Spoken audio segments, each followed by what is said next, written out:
కూటమి నాయకులకు కార్యకర్తలకు ముఖ్యంగా నియోజకవర్గ రైతాంగులకు ఆంధ్రప్రదేశ్ మైక్రో ఇరిగేషన్ ప్రాజెక్ట్ని ఈరోజు ఉద్యాన శాఖ ఆధ్వర్యంలో అగ్రికల్చర్ మరియు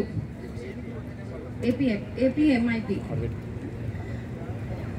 అగ్రికల్చర్ అనుబంధ శాఖలు అంతా కలిసి ఈరోజు ఈ కార్యక్రమాన్ని నిర్వహించినందుకు మండల అధికారులకు జిల్లా అధికారులకు ప్రతి ఒక్కరికి కూడా ధన్యవాదాలు తెలియజేస్తా ఉన్నాము. ఈరోజు ఈ కార్యక్రమము చేపడుతున్నందుకు అందులో నేను భాగస్వామిగా ఉంది. ఈరోజు మీ ముందు నిల్చొని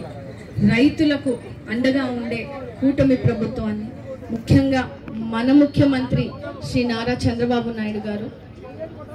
ఎప్పుడూ కూడా రైతులు బాగుండాలి, రైతులకి నీళ్ళు అందించాలి, ఖచ్చితంగా నీళ్ళు అందిస్తే రైతులు బంగారాన్ని పండిస్తారనే ఆలోచనతో ఎన్నేళ్ల నుంచి కూడా రైతులకు